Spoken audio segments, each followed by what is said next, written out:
All right, good evening. I'm going to try and make this as brief as possible. John Catanzaro, President, FOP Lodge 7, Chicago. As promised, I'm going to give you a quick synopsis of obviously the 101st General Assembly's nightmare legislation that they put forth and kind of the simplest effects it's going to have on Chicago police currently and going forward. Um, so, if you don't understand how it happened, two bills merged into one monster bill, 163 and 841 into 3653. 3653 was never supposed to be a reality. Early when I took office in May, sometime in June, I was speaking with the Illinois FOP President Chris Southwood, and he let me know about this coalition they had of law enforcement officials that included himself, the Joint Labor Council, Sheriff's Association, and the Chiefs Association. And the goal was to obviously address issues in law enforcement and specific to legislators in Springfield. And everybody heard the chants that were echoing all across this state and this country. We knew something was coming and we were trying to get ahead of it. So I was participating in these conversations, like I said, all last year.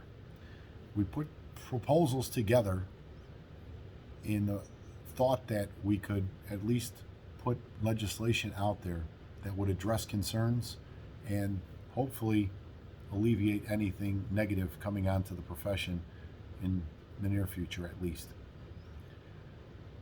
As time went on, we started getting more and more information about the direction the legislation was going to take from the opposition. And I do call them the opposition because they clearly had a plan, and it was to attack law enforcement in this state. There was no goodwill negotiations. There was no goodwill intentions here. This was payback time, and they were going to shove it down people's throats. The easiest example of how I can explain that is, like I said, the coalition was made up of sheriffs, chiefs, and the FOP on three different levels. The FOP represents about 34,000 members in this state. By their own count, they say there's 52,000 officers in the state of Illinois. That means we represent 2/3 of this, obviously, law enforcement community, but yet we were left out of the discussion intentionally. The coalition was allowed to be in on conversations, i.e. the chiefs and sheriffs only. We didn't receive phone calls, even when we asked to be part of these conversations.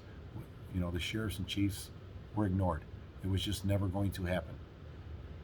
That is at the governor's level with his people, the attorney general's level with his people, the Black Caucus. None of them wanted to hear what the FOP had to say. So our involvement was extremely limited. Our points were obviously championed by the sheriffs and chiefs. So that's kind of the dynamic we were left with. And I'm not knocking the sheriffs and chiefs that they didn't do a good job. There was no stopping this runaway, train. It was coming down the track. They were hell-bent on making it a reality no matter what. So you had these two bills, separate bills, 163 and 841. 841 was the decertification bill that the Attorney General's office was championing through Senator Sims. Senator Sims was also the sponsor in the Senate with the 163 bill.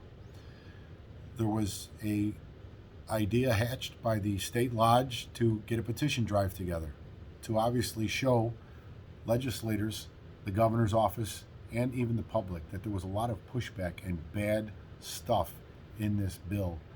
So in 4 days, that petition drive got over 120,000 signatures. It did get a lot of notice. I think that in large part did get the Attorney General's attention, that they had to address the concerns we had with the original language of 841, which again, in whole, was not tendered to anybody until like 2 days before the lame duck session. We kind of had ideas of what was going to be in there, but the actual language to attack was not presented in a timely fashion. Shame on the speaker for even calling that lame duck session, or I guess I should say the former speaker. There was a belief that there was going to be no lame duck session. Unfortunately, he called a lame duck to try and save his own skin and get elected speaker one more time. That didn't happen. So karma is really a wonderful thing sometimes. But that being said, we made a decision as a coalition that it was most advantageous to go after the AG's bill as far as decertification and try and make the language as palatable as possible and as less painful, because the belief across the board that something was going to get done. And we figured if we can get the language in the decertification bill satisfactory enough to us, it would put off the monster in 163 and the egregious, ridiculous provisions that obviously became reality. So these talks occurred over 3 days with the AG's people and our group. The original 841 language had so much negativity in there. Qualified immunity was in there. We were able to obviously pull that out. There was a tax on discipline. The original structure of the decertification board gave the power to the governor's office and gave 2 picks to the AG's office. We felt that the AG, being a little more reasonable than the governor, we flip-flopped that upside down and requested that the governor get the minority picks and the AG would get the majority, which are mostly law enforcement officials. It obviously incorporates 2 members, if you don't know, from the FOP, which would be the state lodge, anything with associations over 20,000 members, which is the FOP state lodge, and then the Sheriff's Association, the Chiefs Association, 2 law enforcement associations of minority makeup. Whatever that ends up being is to be determined yet. But the way the decertification process is going to work is simple. Well, not simple, but I'm going to try and make it simple. You get a complaint, and this is where the dynamic of the competing ideas within the same bill now. 163 eliminated the provision for anonymous complaints, or the restriction of it, I should say. Now it allows anonymous complaints. The decertification bill allowed confidential complaints. There still would have to be a name attached to the complaint. You just wouldn't know who it was until you went to the decertification board for your hearing. Then you would be made aware of who that person was. How both of those can be in the same bill when they're opposite ideas is beyond me. But that just goes to show you, when you're hell-bent on pushing through terrible legislation in the middle of the night, that's what happens. There was no consideration for right or wrong. They just wanted to win no matter what. And it didn't matter what the effects were going to be. That's one simple thing. But some of the language that we tweaked to make it more palatable, which ended up obviously getting changed again, was simply as to lodge 7 members. We all know you get a complaint at COPA or IAD. It gets investigated. If it gets sustained, you file a grievance, and then you go to arbitration.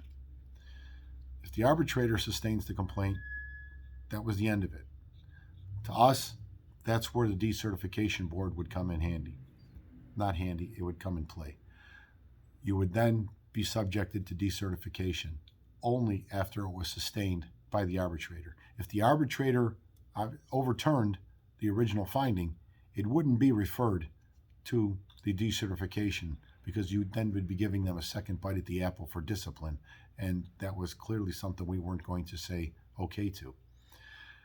It was the belief that that was, the agreement going forward. At 11 o'clock on Tuesday night, we had our last Zoom meeting, and we discussed the last little technical changes, and the AG made several changes. There really wasn't much no's to our recommendations. There was some technical things that had to be cleared up and little typos, but when we called it a night after that 11 o'clock Zoom meeting, we believed we had an agreement as a standalone bill.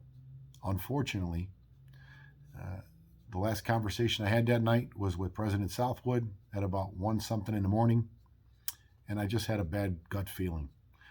And lo and behold, I wake up at 6 o'clock and I find out it passed. They pushed it through as one lump sum bill with all the nightmare provisions. Some of the most terrifying provisions as most of you are aware now, is the criminal charges that result in body cam issues or false statements. The protections afforded our contract have not changed. Your discipline protections are still in effect. We did not lose collective bargaining protections. They are the same today as they were a week ago, and they will be going forward. That was not affected. Qualified immunity was not affected. It was taken out of the bill. There is a task force to address qualified immunity that is due to report later this year to the governor and the AG. That doesn't mean this can't change going forward. I think they definitely want to follow Colorado's lead and put some caps and some restrictions on the qualified immunity. That's a fight for another day. This is all a fight for another day, because most of these provisions, even though the law would take effect immediately upon the governor's signature, the provisions in large part don't take effect until July 1st. So we do have this spring session to unwind a lot of this mess as best we can with legislation. That is the goal. As a coalition, as a lodge, we are going to fight like hell to draft legislation and put it forth that undoes a lot of the barbaric provisions within here, two of which I already kind of touched on, so let me go into those. Giving false statements is a battle cry for many, and the Laquan McDonald shooting was probably the clarion call for much of it. And unfortunately, those officers who were charged with lying and giving false statements, the reality is the ones that actually got tried in court got a fair shake by a judge who determined them innocent and let them go.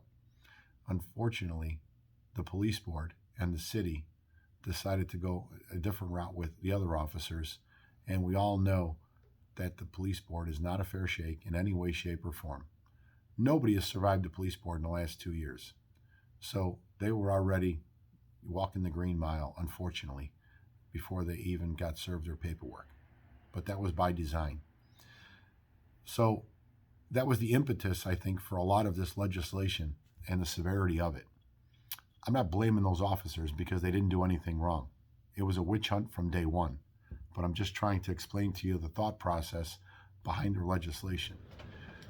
If you are intentionally giving a false statement, and again, this is so subject to interpretation, which is the worst part about it, you can not only be fired, decertified, but then subjected to a Class 3 felony charge if someone thinks you are giving false information. It doesn't delineate, it says intentionally, but what does intentionally really mean to a person who is hell-bent on making an example of an officer? That doesn't mean you can't be, charged and the charges be dropped, but your life gets turned upside down and into hell in the meantime, which is a reality going forward. I could see that being the case more than once, and once is too much. But the same is said for body cams or video of any kind. You will not get to review your body cam. You will have to give reports as you recollect them in your memory and hope that they match the body cam footage, because then you would be subjected to the false statement issue. And back to the body cams. If somebody determines that you turned off or did not activate your body cam intentionally for nefarious reasons, you will be subjected to the same process: firing, decertification, and a Class 3 felony. Now, as I said to the Sun-Times reporter Fran Spielman yesterday, which that link will be up on the FOP website later tonight also, the irony about that Class 3 felony for giving false statements would be so applicable today. It would be applicable to the two politicians who championed this cause, Representative Justin Slaughter and obviously Senator L.G. Sims. They both gave false statements on the floor of the 101st legislative session. They continually said law enforcement gave their input in this and their tacit approval. Not true in any way, shape, or form. By their own judgment, they should both be charged with Class 3 felonies. But this is rules for thee and rules for me. The mayor has been outed several times about giving false statements. The most recent, obviously, was the search warrant issue and when she knew it and what she knew. Apparently nothing originally, but then as proof came out, backtrack, oh, my mistake. Again, an intentional, willful lie that would be punishable by a class 3 felony. I don't see her stepping up saying charge me, but she's certainly okay with this legislation going after the police. All this legislation does is make policing harder, almost impossible, where you have to be perfect all day long, every single time that you put on that badge and gun. The sad part is it's going to lead to mass resignations, mass retirements. We have over 2,500 officers currently who have 20 years plus of service and are 50 years or older. 800 and change of those, I believe, are 55 and older. You could pretty much expect those guys to leave, and girls. I can't say I blame them. My message to them is, and everybody, if you have the ability to leave, you might want to start making plans, whether it's with a pension or without. If you have other options, you should start exploring them. The writing is on the wall. They do not want police anywhere in this state, apparently. It was bad enough they didn't want it in Chicago or Cook County. Even though Cook County had record homicides, it doesn't matter. They clearly do not want us to be the police. So, with that being said, there's 3,000 officers who have 20 years of service regardless of age. If those officers were to all or in mass leave, the effect on the pension system would be critical. In a pension fund that is poorly funded, severely underfunded, and the funding from the city and the state trickles in late all the time, even though it's mandated. And now you talk about a revenue issue with taxes and everything else, from COVID, that is going to only be highlighted going forward. And with all those additional pension checks, the pension fund is currently upside down by 1,200 members. There's 1,200 more people, annuitants, collecting checks than paying into the fund. If you double that or triple it, if everybody 50 and over was to leave, there's a simple belief that it could crash the system. Unfortunately, the politicians in this city and state apparently don't care.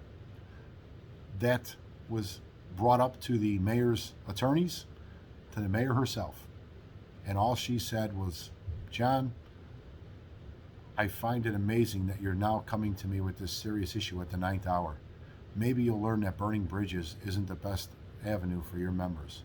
So here she is, willing to basically say, ha, I won. I don't care if the pension system crashes, is pretty much what the attitude was. Just to say she was right and she won. I didn't want to say she was right because she wasn't right. This is a nightmare legislation, and I'm going to harp on this. Understand, we are going to fight this with everything we have in Springfield in the spring session to get this, undone. If the governor wanted to do the right thing, he would sit on this legislation and not sign it until after the spring session. He has time to wait. He does not have to sign it today, tomorrow, next week. He could wait 2 months, which is what I'm urging him to do. If he doesn't like the direction of the conversation that's being done, he could sign it then. But he at least owes law enforcement across this state the ability to highlight the unforeseen and unintended consequences of this legislation. There's some talk about how this legislation became reality, and the fact that questions about our lobbyist involvement, my comments about Washington, D.C., so I'm going to touch on that last. President Southwood has been very clear that the comments that I made about the Washington, D.C. Capitol assault did not have any effect, negative effect, on any lawmaker that he knows of, and he talked to many. The same could be said for everybody in the coalition. People were aware of the comments, but it didn't have any decision ability or effect on any lawmaker, regardless of, sadly, what some police in our lodge want others to believe.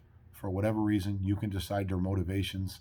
I think they're pretty clear why they're trying to champion that cause, but it's unrealistic and it's based in no reality whatsoever. Back to the lobbyist. Dave Sullivan, a former, Illinois senator, is very well known, well respected, and a very effective lobbyist. The reality with this session was there was no access to any of the politicians. They were locked away. I was down there for part of Friday. When the reality was there was going to be nobody to talk to, I came back to Chicago. Dave stayed down there. The state lobbyists were there. Again, everything was phone calls and emails. That was the only contact with lawmakers anybody was having. So for anybody to try and throw Dave Sullivan under the bus as an ineffective lobbyist is beyond ridiculous.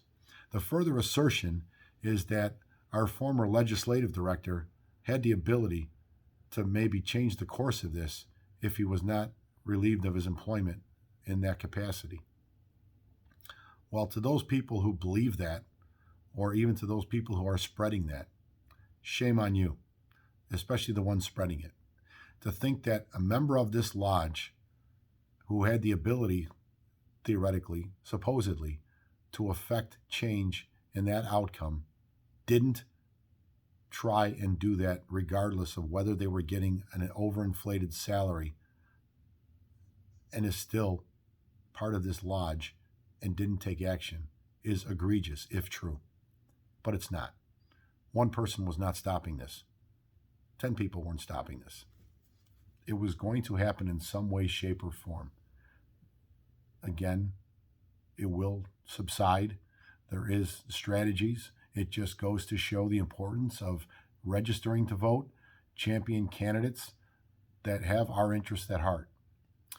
So I know a lot of you are like laughing or screaming right now at this video.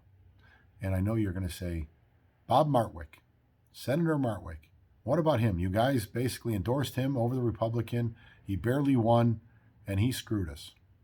Well, I could tell you when I woke up Wednesday morning, my first call when I realized what happened was to Senator Martwick. And I explained to him in no uncertain terms that he betrayed us. His tagline was he had never voted for anti-police legislation in his career and nobody can show me otherwise. And I said, you can't say that anymore. And he said, fair enough point. But my vote didn't matter, John. They already had the 30 votes. My concern was obviously maintaining the qualified immunity clause and to get the attack on collective bargaining rights out of there, because the original bill stripped away collective bargaining for discipline and dismissal. There was no protections in the original bill. That did come out. Whether he had direct or total involvement in making that a reality is going to be the subject of debate for the next 2 years. But again, I expressed my anger, disappointment. It was a very loud, vulgar, short conversation, but loud and vulgar at 6 a.m. And he understood. I know he gets it. He was in a tough spot. But I will tell you this, and I'm not defending him, but there is legislation that still needs to get passed in this 102nd Assembly. So keep that in mind. He is a senator that is representing Chicago police officers on some level, and we do need cooperation to get stuff done. The pension fix for the firemen, open the door. I fully expect our lodge to be compensated equally along with the firemen. The same thing they got, we need to get, and he knows that. So I fully expect that to become a reality in this session, or in this 102nd legislative body. All I could tell you is my comments in Washington, D.C., if you didn't hear the Fran Hurley interview, were this. I was down in Deerfield Beach, Florida for a FOP, National FOP Labor Conference. The conference started on Thursday. I went down early. Wednesday afternoon, I spent the better part, if not all of it, in my hotel reading this 611-page bill, knowing I had to come back early to Springfield. So after reading as many pages as I could, I took a break. I went for a walk on the beach for about 45 minutes in the middle of the afternoon. I went back to my hotel room. I turn on the TV, I see what's happening in Washington, D.C. This is 4 something East Coast time. So it was just starting to really die down. It wasn't totally over with yet, but the majority of it was. The news coverage that I had seen, parts of CNN, parts of Fox, for about 20 minutes when the reporter called for obviously a statement. I picked up the phone because I was looking at this, shaking my head, thinking how ridiculous it all was, and he asked if I wanted to give a statement. Lodge 7 endorsed President Trump. The state endorsed President Trump. The national FOP endorsed President Trump. So for those of you who think I should not have given a statement, you might have some grounds on the timing of it, but the topic and substance of something happening in Washington, D.C., specific to President Trump, I felt was a topic that I was able to comment on, given the support that this lodge and me personally have obviously put forth. That being said, like I said, I had seen about 20 minutes of news coverage at that point. There was no discussion about a dead officer. At that point, I had heard one officer was hurt, and the video I had seen as far as damage was very minimal at best. Some broken benches, a broken window. I did see some knuckleheads trying to push back past Capitol Police, but not attacking them, just trying to push past them. Stupid, ignorant, criminal, yes, but as we're talking in this interview, I'm thinking of the comparison of the outrage that was being portrayed and the equality of it about the riots in Chicago and the absurdity of comparing the two and how different the two of them were. Again, with the information I had at prior to 5 p.m. East Coast time. So the interview finished. At no time did the interviewer ever ask me, well, did you know an officer was shot, or a person was shot and killed, or an officer was severely hurt and is critical condition?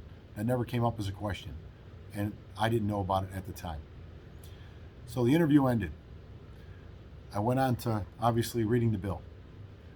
An hour later, I get more information, and I'm thinking, okay, that's not good. Then I find out about the officer, critical condition. A couple hours later. The simple reality is, if he had called an hour later, my statement would have been different than it was at 4, whatever it was in the afternoon. If he had called at 8 o'clock, the 8 o'clock statement would have been different than the one at 6 o'clock. Information kept coming in. There was no way to know the totality of that information that night. So I know the logical statement is, well, then why give a statement? Again, that's the only regret I have, is picking up that phone when I did. I didn't see it as being as big of an incident as it was. It looked mostly like a First Amendment right of a protest and a speech and a rally. The assault on the Capitol was absolutely inexcusable, and every one of those people should be treated as a criminal, as a savage, many of them, some of the actions they did, and they should be charged with the full extent of the law, whatever felony applies. I don't give a damn if one of our officers ended up being in there in that building. They should be charged also. Again, you are committing a crime. You're no different than the savages and the idiots and the thieves and criminals that were burning this city to the ground twice this summer and attacking our officers. So I hope that makes it as clear as possible. I in no way condoned the violence that occurred, because I was not aware to the level of the violence that was going on when that interview was given. That being said, I issued a clarification and a retraction on most of the very next day. The point that almost never, if even ever, gets reported is I was so appalled that personally that rally was held even in DC. I thought it was a bad idea to begin with. I actually had a friend who invited me to go. They wanted me to go with them.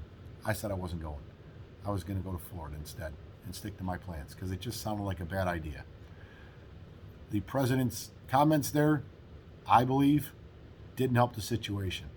I'm not saying he incited insurrection or treason or any of that nonsense, but he certainly didn't help the tone and tenor. Nobody that gave a speech there really helped the tone or tenor.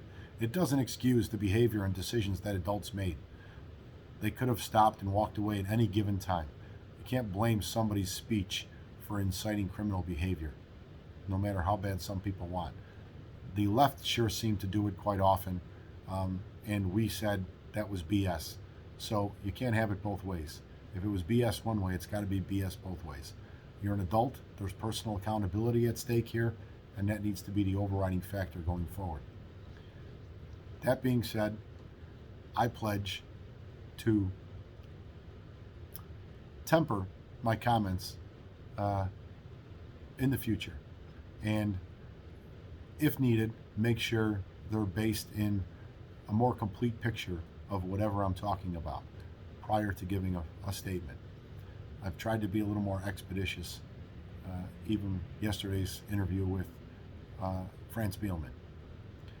I appreciate everybody's time and attention. There's going to be a lot more discussion and obviously little tidbits as far as the understanding of this bill and what it means on day-to-day law enforcement. It's been a nightmare to try and dissect. We've had attorneys go over this 2-3 times. We've brainstormed, read it ourselves. I mean, I personally have read the bill 5 times. It's just a lot to digest. Even professional prosecutors, DuPage County State's Attorney, put out a edict today about examples of what some of this would mean for common law enforcement. This is almost 48, 72 hours after this thing was pushed through, and they're still digesting on what it means, even long-time professionals. So please bear with us. There'll be more explanations in another video, I'm sure, including at the general meeting this Wednesday at 12 o'clock. Please come and attend. If you have questions, comments, concerns, or even complaints, the door is always open. This is your lodge. This office is obviously open to anybody who wants to come and address me if the schedule permits, but be safe, stay healthy. As far as the vaccine is concerned, there is no target date for when we are going to get our doses, but you were supposed to reply to your department email if you did not want the vaccine. You notified the department you do not want the vaccine, so we don't get extra doses that go to waste. The implementation of that I expect to be by the end of this month, and it will be administered by CFD paramedics. That being said, have a good night. Enjoy the holiday weekend. Be safe.